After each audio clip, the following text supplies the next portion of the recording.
Acho que está gravando. O preceptor é o Dr. René César Azolini. Vamos lá, então. Vou começar com o caso clínico. O caso, eu vou ler para vocês, é de um paciente masculino. Ele tem 11 anos, negro, estudante, canhoto, e chegou acompanhado da mãe, é natural e procedente de São José das Palmeiras.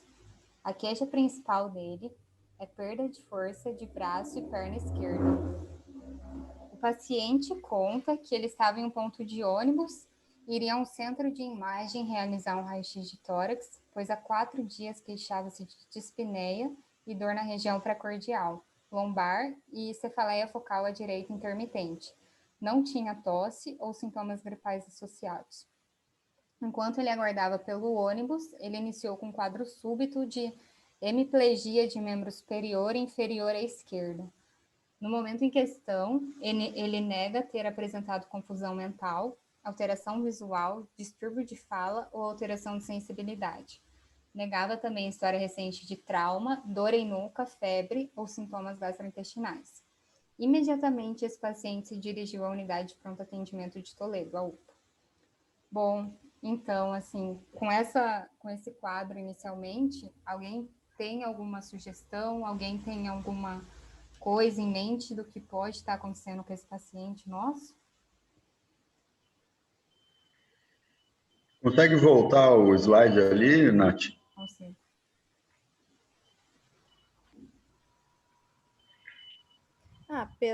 Pela queixa inicial de perda de força, acho que sempre pensa em algum acidente vascular encefálico, né?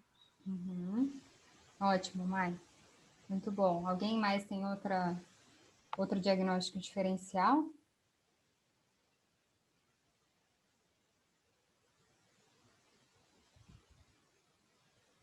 Ele tinha tosse também ali quando ele estava com aquele quadro de dispneia, dor precordial.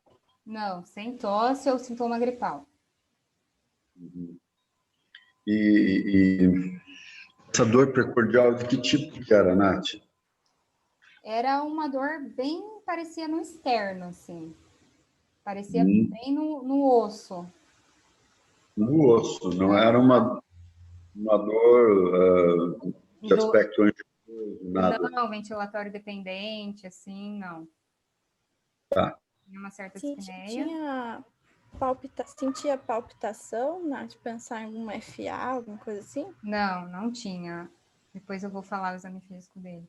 E assim, se vocês pensam em AVC, vocês têm alguma hipótese para ele do que pode gerar AVC em paciente adulto jovem? Pessoal do meu grupo que viu isso essa semana.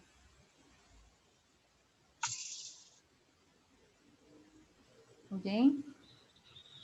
Eu pensaria em alguma vasculite, alguma malformação arteriovenosa. E vocês conseguem identificar algum forme. fator de risco ali na identificação dele? Paciente negro? E te faz pensar em alguma coisa mais específica? Não? Certo. Então, eu vou falar um pouquinho. Eu penso em falciforme. Oi? Não sei. Eu penso em falciforme, poderia ser alguma Ótimo. síndrome torácica aguda, alguma coisa assim. Muito bom, Mai. Bom, vou falar um pouquinho das hipóteses de modo geral, diagnóstico diferencial. AVC isquêmico parece estar meio na cara, né? Até muito parece que chama bastante atenção. Um AVC hemorrágico, também é um diagnóstico diferencial. Tumor, uma lesão estrutural. Neoplasia acaba aumentando o risco de fazer AVC isquêmico por conta de um aumento de hipercoagulabilidade, aquele estado de hipercoagulabilidade, ou por compressão mesmo de vasos. Uma complicação de uma migrânia, a gente pensa em AVC em paciente jovem que tem a migrânia com aura, que tem mais fator de risco, embora seja controverso. Alguma desordem conversiva, ou uma paralisia de Todd, ou esclerose múltipla, esses são algum diagnóstico diferencial. Em relação ao AVC isquêmico, pode ser qualquer uma desses fatores que podem desencadear um AVC isquêmico, seja causa cardíaca, como forame oval patente, uma fibrilação atrial, causa hematológica, doença falciforme, lembrar, bastante prevalente paciente negro, estado protrombótico hereditário, como a SAF, fator de risco vascular, uma dissecção hemorrágica, uma dissecção de carótida interna, metabólico, homocistenúria e drogas, uso de coca e metanfetamina, né, que é um fator de risco bem conhecido. Mas eu vou continuar a história desse paciente, foram a mais muito bem. Nath, Oi. uma coisa que a gente tem que lembrar em paciente jovem que faz uma hemiplegia é pensar num AVC de origem vascular, principalmente um aneurisma, né? Uma malformação vascular, né? Então, eu acho que até isso passa a ser mais comum. Apesar de ele não ter febre, né? Também lembrar de quadros de endocardite, né? Que é uma idade também. Show, muito bom. Continuando o caso clínico de história morta pregressa, o paciente ele já tem um diagnóstico, né, de doença falciforme, foi diagnosticado logo após o nascimento por meio do teste do pezinho, iniciou na época o tratamento com ácido fólico e fazia uso de penicilina uma vez ao mês por 3 meses para prevenção de infecção, isso quando o bebê. Ele tem histórico de internamentos prévios, a mãe não sabia quantos exatamente, durante o desenvolvimento, por quadros de crise álgica, síndrome torácica aguda, a mãe não sabia dizer se esse era mesmo o nome, mas parecia ser, e síndrome mão-pé dactilite, após 6 meses de idade. Ele iniciou com droxureia após 6 meses de idade e continua com esse medicamento até hoje. Em dezembro de 2019, ele teve um quadro de priapismo, que durou cerca de 5 dias. Ele foi para Cascavel, essa criança, aí ela teve que ir para Curitiba para receber assistência médica adequada, que seria a punção do corpo cavernoso. E durante esse internamento dele, foi realizada a primeira transfusão sanguínea do paciente. E a mãe nega ter percebido sequelas até o momento no pênis do paciente. Essa criança, ela está em acompanhamento trimestral no Hemocentro de Cascavel, onde realiza hemograma e passa com consulta com o hematologista. Ele nega ter realizado ultrassom Doppler transcraniano e nega outras transfusões sanguíneas, além da mencionada anteriormente, e nega cirurgias prévias. O paciente tem um adequado desenvolvimento neuropsicomotor. Nath, Oi. e a colocação do Doppler transcraniano nele? Por que a colocação? Eu vou falar mais à frente. Pode aguardar só um pouquinho? Claro. Vou explicar bastante sobre isso. Mas é importante essa informação, tá? Continuando o caso clínico, a mãe é assintomática, com traço falciforme, o pai também com traço falciforme. Ele tem uma irmã de 4 anos assintomática, não tem doença falciforme, e nega outros familiares com o mesmo diagnóstico ou que tenham uma investigação de traço falciforme conhecida. Em relação a hábitos de vida, o paciente tem uma alimentação adequada, brinca com outras crianças regularmente, faz atividade física nesse momento, e não é exposto à fumaça de cigarro e nega uso de droga ou álcool. De interrogatórios sintomatológicos, sem alteração de pele e fâneros, nega palpitação, síncope ou quadros convulsivos, nega alteração do trato urinário e nega alteração musculoesquelética. O exame físico do paciente, esse aqui é o exame físico de quando ele foi para a UPA. O paciente estava em regular estado geral, ativo, comunicativo, hidratado, hipocorado, 2 cruzes em 4, eupineico, que estava febrícula, né, 37,7, mas estava, com Glasgow de 15, frequência respiratória 19 e incursões respiratórias por minuto, saturando 95, PA de 90/60 e frequência cardíaca de 116. O HGT dele estava de 196 mg por decilitro, a ausculta cardíaca e pulmonar normal, o abdômen estava normal, o fígado dele estava de 6 a 8 centímetros, um vaso palpável sem sinal de peritonismo. Horoscopia e otoscopia sem particularidades. De membro superior e inferior, os pulsos estavam cheios, presentes e simétricos, sensibilidade preservada e simétrica. Porém, ele tinha no lado esquerdo uma força grau 0. Na face, ele tinha uma simetria, exame de par craniano sem particularidade, ausência de disartria, e a escala de NIH para AVC deu 8 pontos. Em relação ao laboratorial do primeiro dia de internamento desse paciente, ele tinha uma anemia de 7,8 no hemograma, o VCM dele era de 99, HCM de 35, RDW 16,1, uma anisocitose, né? Presença de drepanócitos na amostra, leucocitose, sem desvio à esquerda e um aumento de plaquetas com 503 mil. A hemossedimentação dele estava 48, aumentada, segundo o valor de referência, CPK aumentada, creatinina normal, DHL estava aumentado, PCR também, o TGO aumentado, que não indica muita coisa, né? Os eletrólitos, no geral, sódio, potássio normal, troponina negativa e CKMB um pouquinho aumentado. Beleza? Alguém quer comentar alguma coisa sobre o laboratorial dele? Eu não tenho dedímero não, né, Nath? Não tinha dedímero. Não, a gente pegou todos os exames dele e não foi solicitado. E alguém explicaria por que do dedímero? Um evento trombótico, né? Principalmente pela queixa, né, Nath? Que ele tem uma queixa de dor precordial, que poderia ser uma dor óssea, né? Uhum. Ósseo, né? Mas também poderia ser um infarto pulmonar, né? Então a gente tem que lembrar disso aí, esses pacientes. Nath, por que será essa hipotensão dele? Será porque ele é criança ou ele estava um pouco desidratado, um pouco anêmico, né? O que você acha, René? Ele estava 9/6. Normalmente, se ele estava numa UTI pediátrica, eles vão ter, então, um esfigmo infantil. Mas é uma pressão que para a criança é razoável, mas ele tinha uma frequência cardíaca mais alta, né? Estava mesmo. Então, lembrando também que esses pacientes podem fazer o quê? E por que eles têm que ser vacinados? Ele tem febre e tem dor. Ele tem 37,7, uma dor precordial e uma dispneia. O que ele pode ter também? Pneumonia? Que tipo de pneumonia eles fazem? Pneumococo? Pneumococo. E é por isso que eles têm que ser vacinados, né? Eles têm que tomar a vacina antipneumocócica. Eu estou falando de cabeça, mas é que eu estou sem o meu up-to-date, eu não fiz atualização, eu estou sem o up-to-date. Então, pensar no pneumococo, né?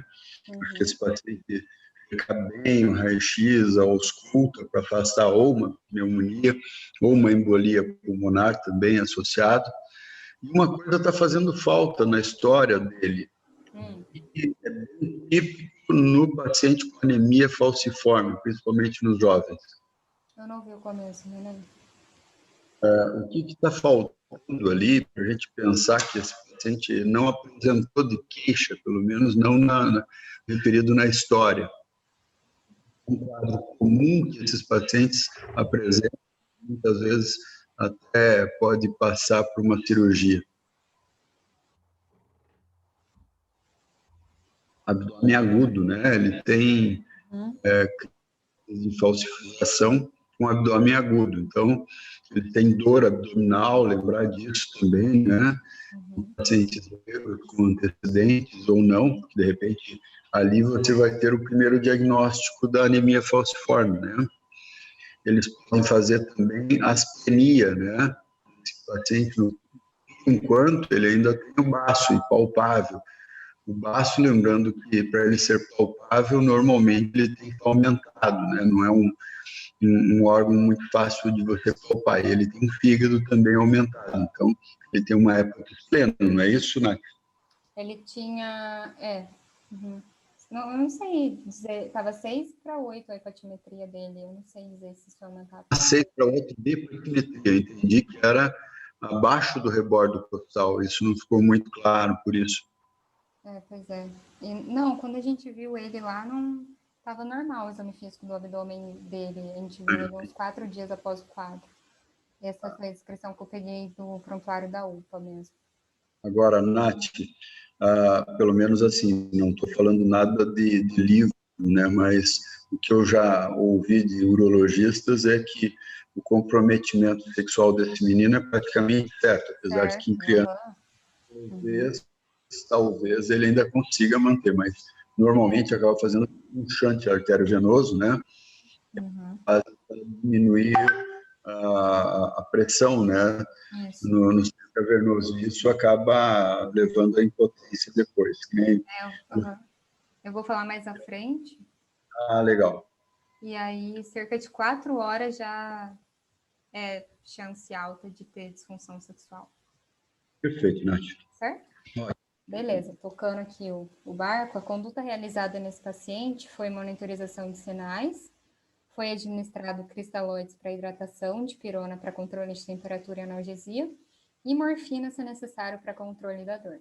Foi solicitado tomo de crânio e transfundido 2 concentrados de hemácia. Aqui é a tomo de crânio do paciente no dia da chegada dele. Foi uma terça-feira que ele chegou. Vocês veem alguma coisa, assim, alguém falar?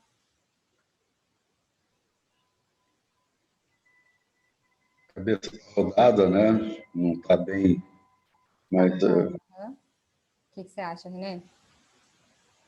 Uma área, né, mais hipodensa, né, na região parietal, occipital, esquerda, Parece né? que tem, parece que tem tem um nome isso. Mas um buraco aqui, né, na parte frontal. Mas assim, a princípio, essa tomografia tá normal. Pensando que o déficit dele é à esquerda, não tem nada ali no hemisfério direito que indique, assim, com clareza onde tá. Tá meio opaco ali, uma área que poderia ser, mas não tá muito claro a visualização. Que até no AVC, às vezes, no primeiro dia não é visto, né? Então, vou continuar aqui para mostrar para vocês. Também foi feito um raio-x de tórax dele, para ver se tinha alguma, pensando na síndrome torácica aguda que a Mayara comentou. O raio-x estava limpo, normal. Então, a princípio, não seria uma síndrome torácica aguda. O laboratorial dele no segundo dia de internamento... Por favor, Nath. Oi? Só para voltar ao raio-x, deixa eu medir uma olhadinha. Eu achei grande também. Como que você faz para medir a área cardíaca, para saber se tem cardíaca? Aqui, provavelmente, isso é deitado, né? Como é que você faz uma medida prática para você medir a área cardíaca e ver se tem um aumento de área cardíaca? Pega ali da borda direita até a metade do coração. Ai, meu Deus. Não vou. Eu costumo puder me ajudar. Pode falar, Vinícius. Então, a gente aprendeu 2 métodos, né? Que é isso que a Nath falou, que é passar uma linha ali entre o coração direito e o coração esquerdo e pegar o ponto mais distante do coração direito e somar com o ponto mais distante do coração esquerdo, e a soma desses dividir pela metade do diâmetro do tórax, né? E se esse valor é maior do que metade do diâmetro do tórax seria aumento, ou você poderia simplesmente pegar o ponto mais distante do coração direito com o ponto mais distante do coração esquerdo, medir e ver a relação também com o tórax. Vocês estão vendo aqui o meu vídeo ou não? Está aparecendo o meu vídeo? Tá? Pega um pedacinho de papel, coloca em cima do coração, né? Enviesado do coração direito para o esquerdo, e aí você compara com o tórax e você se ultrapassa o tamanho da metade do tórax. Isso é uma maneira mais simples. Um pedaço de papel, uma caneta, né? Alguma coisa que seja uma régua para você medir. Simplesmente isso já é o suficiente para você ter pelo menos uma noção e suspeitar. Parece que ele tem uma cardiomegalia.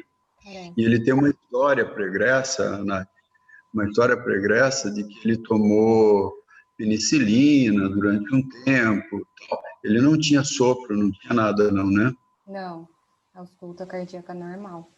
E a gente fez a palpação de ictus, essas coisas nele, a semiologia cardíaca. Vocês ou o pessoal lá Foi a gente. Eu isso a não gente fez uns dias depois, né? Achei tudo normal, né? tá ótimo. Ok? Beleza. Seguindo aqui, o laboratorial dele de segundo dia de internamento, a hemoglobina subiu, né? Foi feita a transfusão de sangue. O RDW continuava alto, até porque teve um sangue novo aí, né? Em relação à análise dele, a gente já viu um pouco esses termos que estão escritos: poiquilocitose, eliptócito, drepanócito, policromasia, dacriócitos, eritroblastose e mesocitose. A gente viu lá com a Divan. Todos estavam presentes no esfregaço desse paciente. Ele continuava com uma leucocitose, mas tinha diminuído, sem desvio à esquerda, e a plaqueta continuava alta, 485 mil, mas já caiu em relação ao anterior.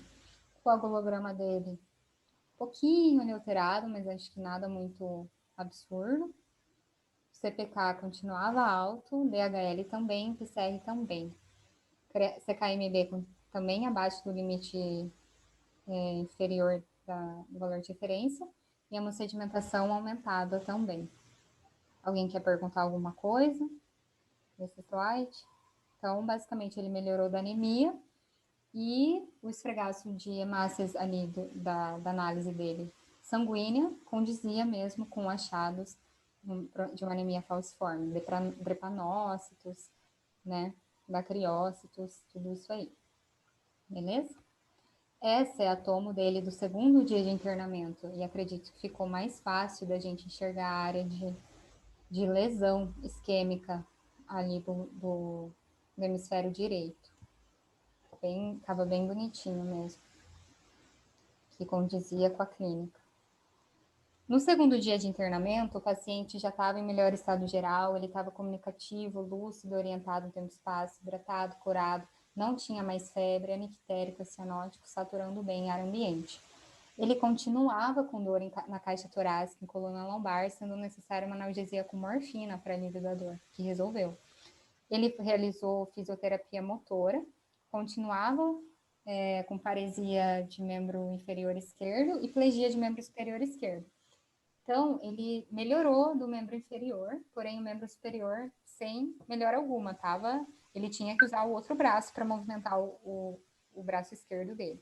Então, ele melhorou das pernas e até caminhou pelo hospital. No segmento dele, aqui eu já finalizo, esse paciente no quarto dia foi orientado por uma hematologista que fosse feita uma sangria, 2 vezes fosse realizado o seguinte procedimento: uma sangria de 200 ml e a infusão de uma unidade de concentrado de hemácias fenotipadas. Foi feito isso 2 vezes. E nos demais dias de internamento, o paciente manteve-se em bom estável e foi recuperando gradualmente a força de membro inferior esquerdo. Membro superior esquerdo manteve-se inalterado até o 7º dia após o início do sintoma, quando então passou a ter uma recuperação da força. Eu conversei com a mãe dele 14 dias após o quadro, e ela me contou que o paciente teve recuperação completa dos movimentos e da força de membro superior e de membro inferior. Atualmente ele está sem dor e sem dispneia e seguirá em acompanhamento do hemocentro. Esse é o caso que eu tinha para apresentar, que vi ali no Bom Jesus para apresentar para vocês, que eu vi ali no Bom Jesus. Alguém tem alguma consideração a fazer, alguma pergunta? Daí eu já vou entrar na discussão da doença falciforme, que eu vou falar um pouquinho. Você ligou para a mãe dele depois, Nath, para saber, porque eu vi aqui 14 dias depois. Foi, eu peguei o número dela e entrei em contato. Eu até queria que ela tivesse me mandado os exames que ela tinha lá no hemocentro para ver qual que era o nível de hemoglobina S do paciente, só que ela falou que ia mandar, acabou não mandando, e eu insisti bastante, ela não mandou, aí eu cansei. Aí acho que ela não quer me passar mesmo. Mas essa proatividade é importante, sabe, Nath? Porque, às vezes, os diagnósticos tardios são mais interessantes e o que vem de evolução, como um menino, né, que tem um AVC e que depois recupera, que é normalmente a regra, né? Não era um AVC muito extenso. Ah, sim. O jovem, ele tem essa tendência de boa recuperação. Mas não, acho que a história está bem interessante, legal, e a gente agora parte então para a tua revisão, né? O pessoal tem dúvida ali, alguém? Até eu estava preocupada mesmo, porque é um menino novo, né? E ele era canhoto, perdeu o movimento do braço esquerdo, isso repercute muito, né? Na escola, nas brincadeiras, como que faz? Imagina se fica esse déficit. Até o doutor Neuro ali do Bom Jesus estava bem assim, desacreditado que ele fosse voltar a recuperar os movimentos. Até a gente ficou meio chateado, que ele disse que nunca tinha visto um caso desse, de doença falciforme, paciente tão jovem. Os pediatras lá também estavam meio tristes, assim. Aí acho que é bom que o paciente voltou, né? E aí agora é acompanhar ele bem de perto e evitar que isso se repita. Beleza? Então eu vou continuar aqui explicando um pouquinho sobre a doença falciforme, tirar aquela sua dúvida, Renê. A doença Legal. falciforme, gente, é uma desordem imunogenética severa mais comum no mundo. O que acontece? A hemoglobina normal, ela tem aquele ácido glutâmico. Uma doença falciforme é substituído esse glutâmico por uma valina. Isso faz com que essa hemácia seja menos solúvel e ela polimeriza em baixas tensões de O2.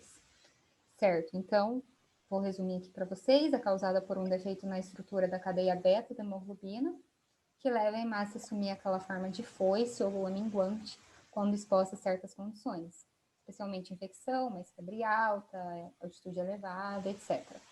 O termo doença falciforme é usado para definir as hemoglobinopatias, nas quais o fenótipo predominante é o HbS.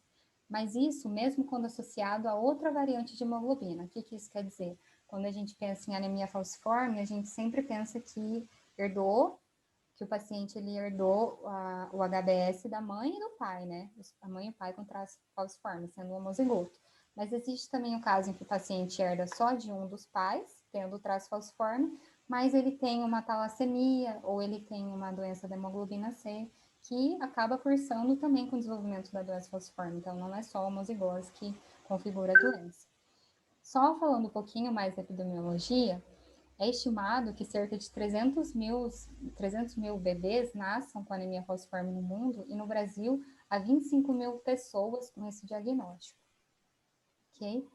Então, basicamente, o processo que causa todas as complicações da doença falciforme é que essa hemácia em forma de foice, ela acaba tendo uma meia-vida menor, porque ela não transporta adequadamente oxigênio, ela teve sua forma alterada, então ela acaba morrendo antes, e isso resulta numa anemia hemolítica e resulta em provável bloqueio de vaso por essa alteração de morfologia, não é aquela hemácia côncava, aquela hemácia maleável que passa tranquilo por um vaso sanguíneo, ela fica entupida mesmo.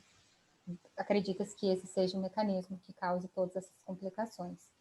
A gente escuta bastante sobre aqueles indivíduos popularmente conhecidos como o que tem o traço falcêmico, e que a gente ouviu que lá na África subsaariana, no Oriente Médio, no Mediterrâneo, o traço falcêmico configura um fator de proteção para a malária, porque a malária, esse protozoário, ele acaba tendo uma parte do seu ciclo de vida dentro da hemácia. Como a hemácia morre antes, esse ciclo não é completado e a doença acaba sendo mais branda, certo? Por isso que é tão prevalente entre os negros, ali na região da África mesmo.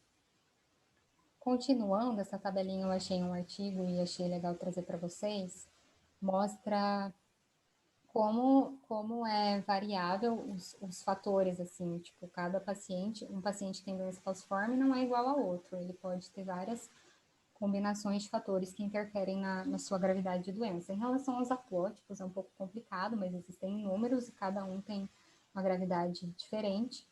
Lembrar que o paciente que tem um nível de hemoglobina fetal mais alto acaba sendo um fator de proteção e o paciente tem uma doença mais leve, porque a hemoglobina fetal não sofre alteração estrutural que a hemoglobina S sofre. Então, acaba sendo não vai causar tanto dano, né? Achei legal, eu não sabia disso, que a talassemia, um paciente que tem doença falciforme e alfa-talassemia, ele tem uma gravidade menor da doença do que um paciente com uma doença falciforme homozigótica. Isso acontece porque a taxa de polimerização da hemoglobina S está muito relacionada ao nível de hemoglobina no eritrócitos. Como na alfa-talassemia tem um nível de hemoglobina mais baixo, esse paciente tem uma clínica mais branda, ok? Esses são os fatores de risco modificáveis. Em relação aos fatores de risco não modificáveis, não genéticos, modificáveis, que resultam em hospitalização, lembrar que um paciente que é exposto à infecção, à fumaça do cigarro, altas altitudes, a um vento forte no seu corpo, ele tem mais risco de ser hospitalizado. Então, o paciente tem que ficar cuidando mesmo do que ele é exposto. Ali um gráfico que mostra a epidemiologia pelo mundo da doença falciforme, bastante presente nas regiões que eu falei, da África, ali do Oriente Médio, bastante prevalente também no Brasil e nos Estados Unidos. Um esfregaço ali à esquerda, que eu retirei de um artigo, dá para ver bem certinho as hemácias falciformes, dá para ver também um codócito, que é a célula em alvo, ali com a cabeça da seta preta. E ali a seta preta inteira é visto um corpúsculo de Howell-Jolly, que é encontrado em paciente com doença falciforme, indica uma hipofunção esplênica. Ok? Vou falar bem rapidinho assim para vocês do quadro clínico desse paciente. Ele é bem variável, como eu disse, depende de todos aqueles fatores genéticos, tem muita coisa que ainda não se sabe. Mas, basicamente, a clínica envolve bastante um processo de crise dolorosa, que é uma complicação frequente, o paciente vai ter desde criança. Um quadro clínico de dor no espaço interósseo, especialmente ali da região lombar, inclusive o nosso paciente tinha, pode ser acompanhado de febre baixa e costuma ser desencadeado por infecção. A síndrome mão-pé, que é o que a gente vê ali na fotinha, que é chamada de dactilite, é que o membro, a mão e o pé fica bem inchado, tem bastante dor, calor, rubor, e isso ocorre devido a infartos ósseos mesmo. Costuma acontecer quando a criança atinge aos 6 meses de idade. Alguém sabe por quê? Costuma ser desencadeado a partir dessa idade? Ou que pensa, assim, uma teoria? Começa a formar o osso, né? Que antes é só cartilagem, né? Também. E também porque cai com tudo a hemoglobina fetal. E aí vai iniciando o processo todo de complicação do paciente. Ocorre também, nesse paciente, pode ocorrer uma asplenia funcional. No baço, ocorrem múltiplos infartos isquêmicos e isso acaba resultando em um aumento de infecção. O paciente fica bastante suscetível à pneumonia e meningite, mas não costuma cursar com esplenomegalia, é só uma perda de função mesmo. Em relação à crise aplástica, é um evento agudo, tem uma relação íntima com infecção por parvovírus B19 e acontece por uma diminuição intensa e transitória da eritropoiese. O paciente evolui com anemia, espineia, fadiga, febre, sintomas de infecção de viária superior e sintoma gastrointestinal e uma redução de reticulócitos. As úlceras perimalares também podem ocorrer, que está ali na figurinha também. Priapismo, que aconteceu com o nosso paciente, é uma urgência urológica. Esse paciente teria, teoricamente, que ter a reversão do quadro em até 4 horas para não ter déficit, ter uma analgesia adequada, porque é muito doloroso o quadro, uma hidratação adequada. Então, imagina o drama dessa família que ficou 5 dias com o menino lá naquela situação, indo de um canto para o outro, ter que ir para outra cidade a 800 quilômetros para resolver o problema. Bem complicado, né? Bom, em relação ao AVC, que também aconteceu com o nosso paciente, o AVC costuma ocorrer em 10% dos pacientes com anemia falciforme. Quando criança, o evento costuma ser isquêmico e quando adulto, hemorrágico, pelas estatísticas até hoje vistas. Bom, é isso sobre essa clínica. Continuando aqui rapidinho, eu vou falar sobre a síndrome torácica aguda, que costuma cair em prova, e às vezes a gente se depara com isso no pronto-socorro, quando a gente for dar plantão, né? É importante ter esse diagnóstico diferencial em mente.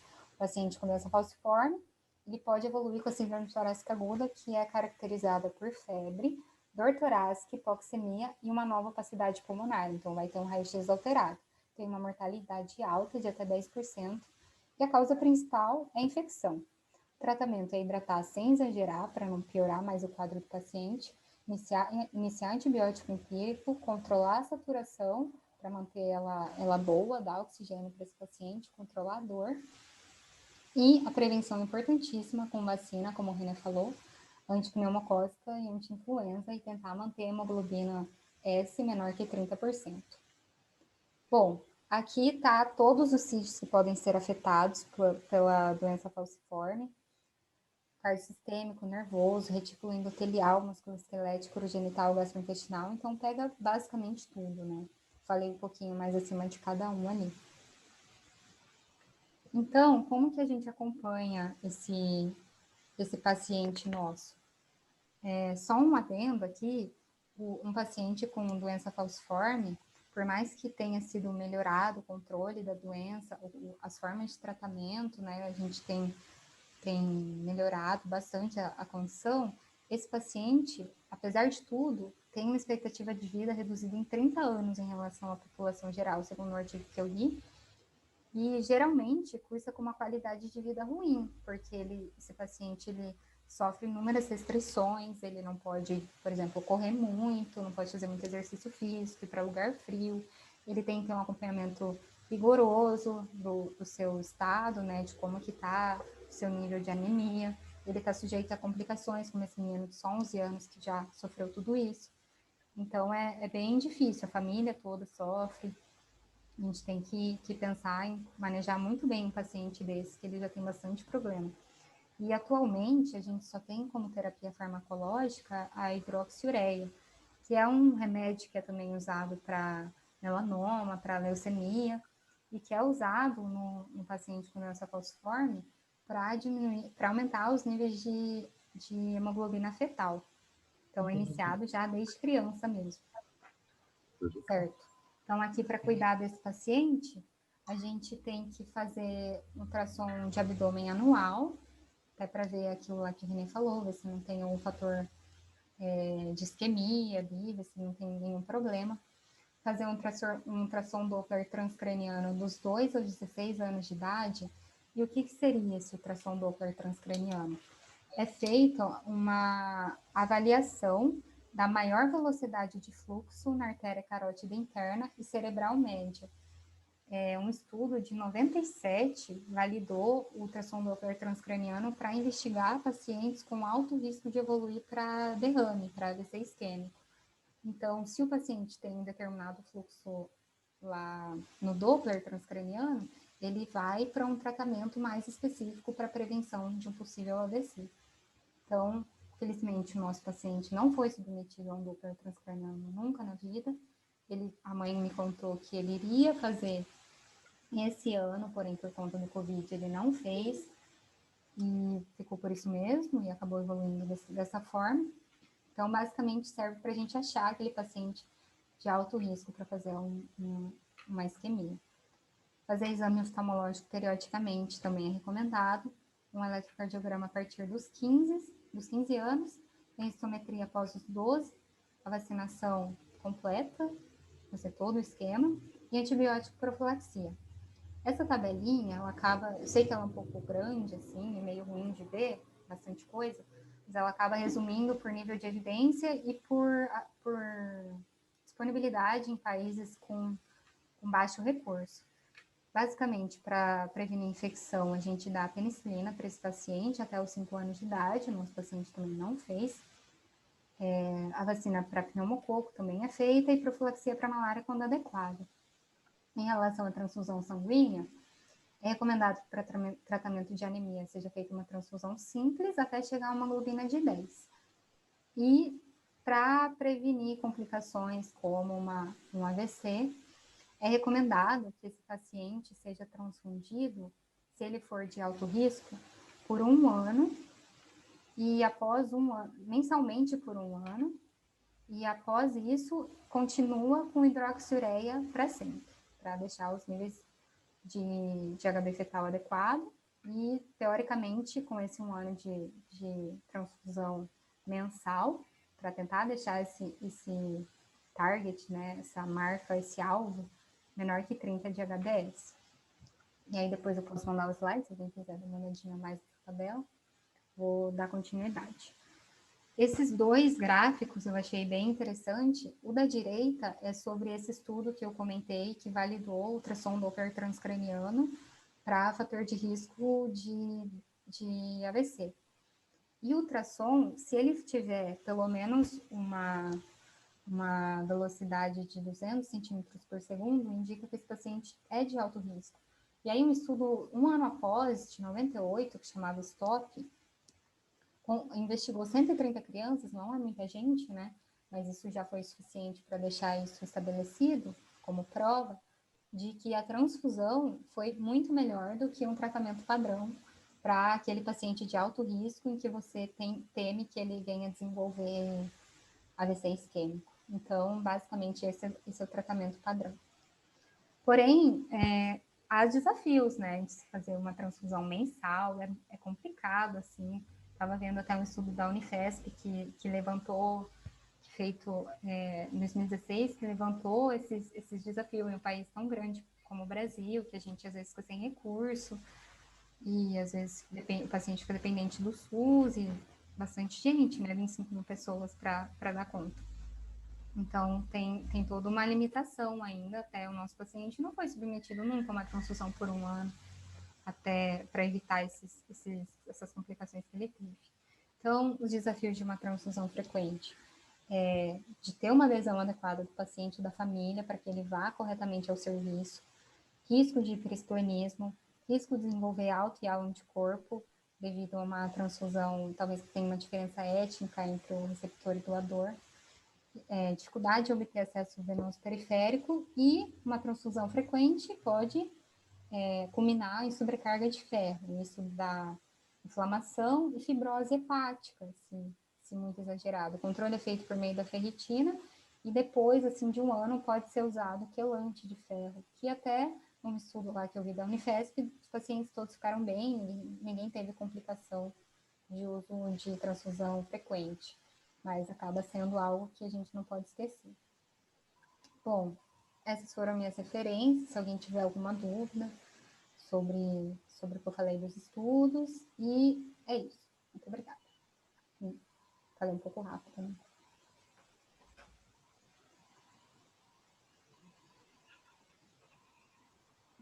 Alguma dúvida sobre o caso?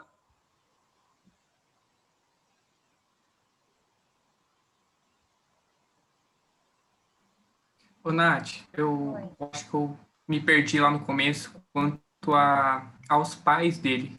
Eles são heterozigotos? Ele tem algum traço? Eles têm alguma coisa assim? Tinha falado lá, só que eu não lembro. Eles têm traço, os dois são assintomáticos, não sabiam que tinham, né? Não sabiam que tinham um traço e tiveram esse filho que tem essa condição, e a mais nova não tem.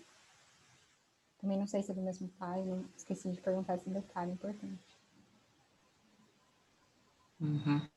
Mas eu queria justamente a eletroforese dele para poder ver qual que era certinho, se era doença falciforme homozigótica mesmo, que até tem mais riscos, né? Ou seria alguma associada. Acredito que seja a doença falciforme homozigótica, no caso dele, mas não tem como afirmar certeza. Mais provável. Dá para tentar fazer, entrar em contato com o pessoal do Hemocentro, né? É verdade. Vocês podem trazer, de repente, se você conseguir alguma coisa, jogar no grupo depois da clínica. Mas, assim, eu não sei a opinião dos outros, mas eu gostei muito da apresentação. Ela foi uma apresentação, assim, bem objetiva, sabe, Nath? E você trouxe dados, eu acho que você pesquisou história, soube argumentar as perguntas feitas, um bom domínio, né?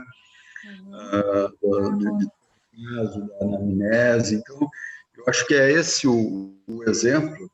Eu brinco que não é porque você é futura nora, né? Mas gosto muito do seu trabalho. Então, também a sua revisão foi muito bem feita, né? Olha o Luciano colocando ali, ó, alguma coisa ali. Ele vai ver lá para Boa, Luciano. Eu gostei muito da sua apresentação, né? E também a maneira como você fez, o domínio dos slides, o domínio do tema, a revisão que você fez. Acho que é isso que eu espero das reuniões passadas e futuras. É um bom exemplo de um trabalho bem feito, né? Tá de parabéns, viu? Obrigadão, Renê, obrigada mesmo. Que bom, Muito fico feliz. Eu acho que é uma reunião boa para a gente recomeçar as nossas reuniões, né, do Extramuros, né, e eu espero que agora, esse ano, a gente consiga voltar para o presencial e também colocar o seguinte: se vocês tiverem, né, agora de casos interessantes que vocês vejam, já vão reservando e, ao mesmo tempo, postando no grupo de clínica médica. Senão, agora as minhas opções diminuíram, porque eu estou afastado, né, estou de férias.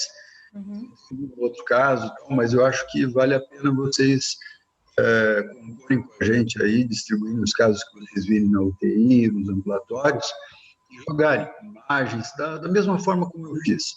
Eu faço um resumozinho e joguem aí para a gente vai para as discussões daí, tá? Eu tenho que renovar meu update também, porque é legal a gente ir para uma reunião, pelo menos com o básico, né? Então, vim só com um pouquinho de memória, né, da falciforme. Acaba ficando muito na especialidade, a gente acaba não vendo isso no dia a dia. E lembrar, né, que ser da raça negra, né, tem aquela questão também de que tem baixo acesso financeiro, baixo cuidado, tudo mais. Então, é uma pena, é uma doença que também não é muito valorizada, né? Eu vi muito pouco disso, muito poucos casos eu vi durante a minha vida. Até porque o Paraná é um estado que tem uma população negra mais baixa, né? Então, pela constituição populacional. Quando você vai para o Nordeste, né, em outras regiões onde a população negra é maior, é lógico que isso pode ser muito mais frequente. Então, a gente acaba vendo pouco aqui no Paraná e na região sul. Mas muito bem. Alguma colocação a mais, menino?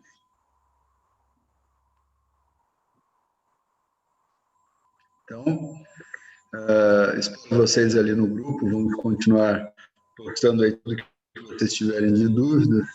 Eu também, se achar algum caso interessante, a gente vai colocando.